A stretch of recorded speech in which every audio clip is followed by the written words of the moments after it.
고린도 후서 5장 20절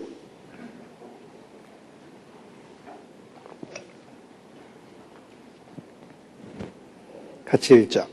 이러므로 우리가 그리스도를 대신하여 사신이 되어 하나님이 우리로 너희를 권면하시는 것과 같이 그리스도를 대신하여 간구하노니 너희는 하나님과 화목하라. 자, 이제 우리는 그리스도의 사신입니다. 그리스도가 보낸 대사입니다. 따라서 그리스도를 대신하고 대변해서 사람들에게 그리스도가 하신 일을 전해야 됩니다. 이제 너희는 하나님과 화목하라.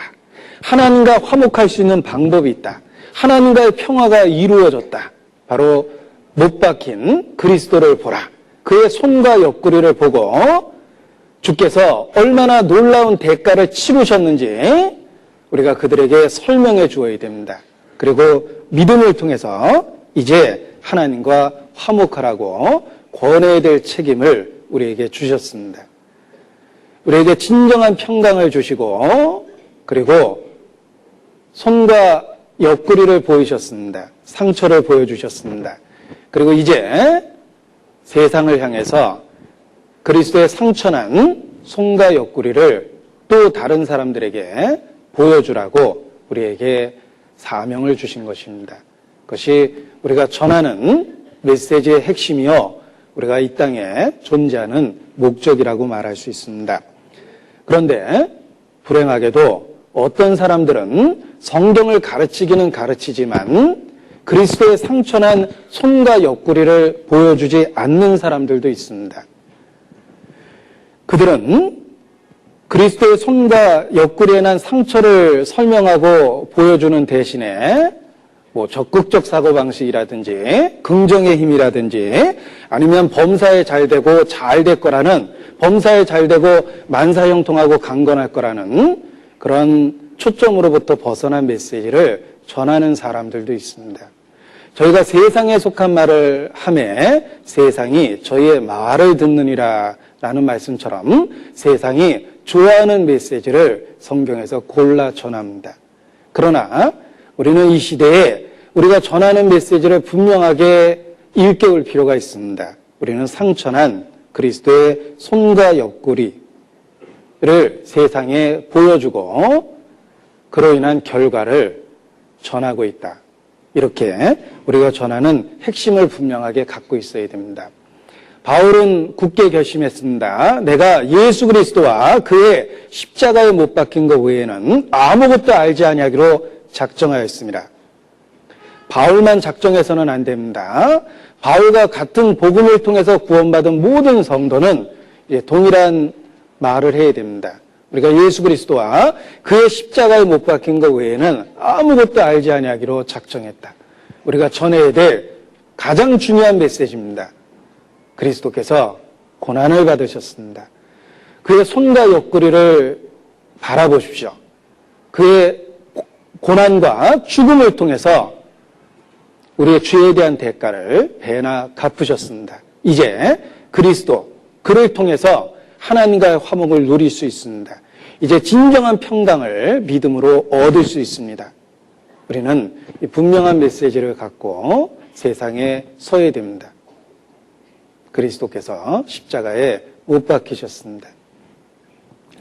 자, 바울은 유대인은 표적을 구하고 헬라인은 지혜를 찾으나 우리는 십자가에 못 박힌 그리스도를 전한다. 이렇게 표현했습니다.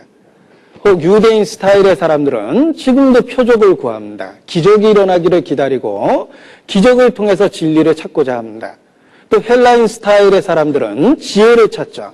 논리적이고 웅변적이고 이성적이고 형이상학적인 진리를 찾습니다. 그러나 우리는 단순해 보이지만 십자가에 못 박힌 그리스도를 전합니다. 그리스도의 손과 옆구리에 난 상처를 설명합니다. 그 이유를 설명합니다. 그것이 우리가 전하는 메시지입니다. 부활하신 그리스도께서 우리에게 이제 그러한 메시지를 전하라고 우리 모두를 부르셨습니다. 아버지께서 나를 보내신 것과 같이 나도 너희를 세상에 보내노라 이렇게 말씀하셨습니다.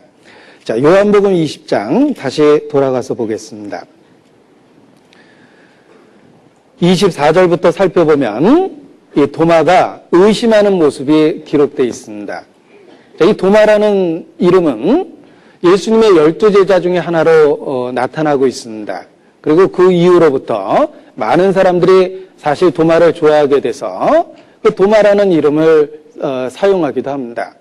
이 도마가 영어로 토마스인데 애칭으로 톰 또는 타미 이런 말들이 다 도마라는 이름에서 나왔습니다. 어렸을 때 톰과 제리라는 그런 만화 본 기억도 있는데 그 톰이 바로 도마라는 그 이름에서 유래가 된 겁니다. 그리고 뭐 탐 존스 가수의 이름이고 저 닮은 배우도 탐 크루즈인가 뭐 그 사람도 탐이라는 이름을 사용하고 있습니다. 아무튼 탐이라는 이름이 서양 사람 이름 중에 많이 사용되고 있는데 톰 소의 모험도 기억나시죠? 엉클 톰스 캐빈, 톰 아저씨의 오두막 뭐 이런 것도 다 톰입니다. 서양 사람 이름 중에 아주 흔합니다. 바로 이 톰이 토마스라는 도마라는 이름에서 유래되고 있습니다. 자, 그런데 이름으로 사용할 만큼 많은 분들에게 사랑받고 있는 사람입니다. 자, 그러나 이 도마가 사랑받게 된 과정이 있습니다. 처음에는 의심이 많았지만 그는 결국 의심을 극복하고 훌륭한 신앙인이 되었습니다. 그래서 많은 사람에게 사랑을 받게 됐다라고 생각을 합니다. 12제자 중에 하나인 이 도마가 했던 말들이 성경 곳곳에 기록되어 있습니다.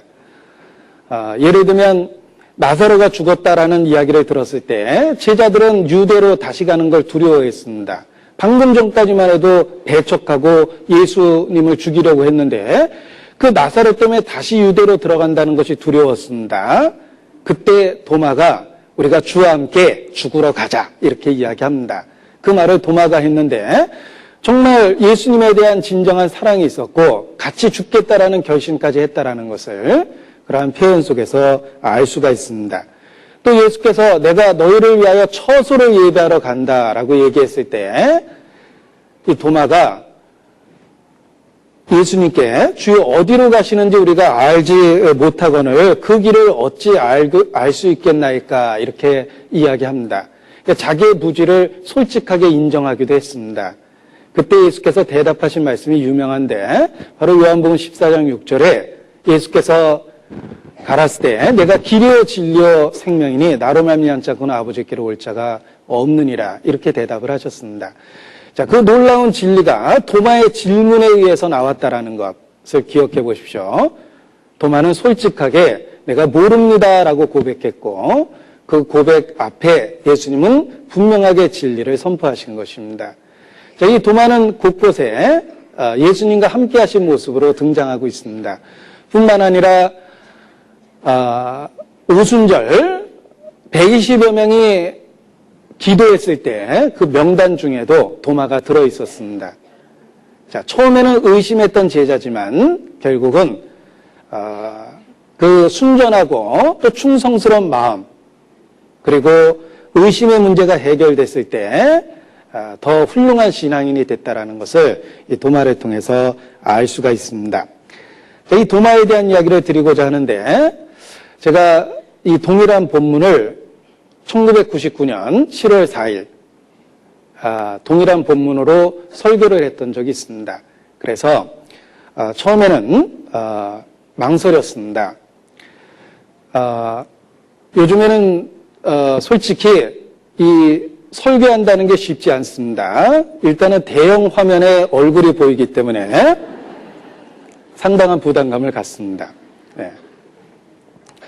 뿐만 아니라 요즘 설교는 다 녹화되기 때문에 수없이 다시 재현되고 있습니다. 그래서 꼭 동일한 설교를 오래전에 설교했지만 다시 듣는 분도 있기 때문에 동일한 본문을 갖고 설교할 때 조금은 망설여집니다. 그러나 어떤 말씀을 함께 나눌까라고 생각하는 중에 이 도마의 신앙 고백이 끊임없이 마음에 생각이 났습니다. 그래서 저에게 새롭게 위로가 되고 늘 힘이 되는 말씀이기 때문에 다시 그 본문을 택해서 설교를 하게 됐습니다. 저희 도마에 대한 이야기를 구체적으로 살펴보도록 하겠습니다. 예수께서 부활하신 그날 제자들에게 나타나셨을 때 불행하게도 도마는 그때 그곳에 없었습니다.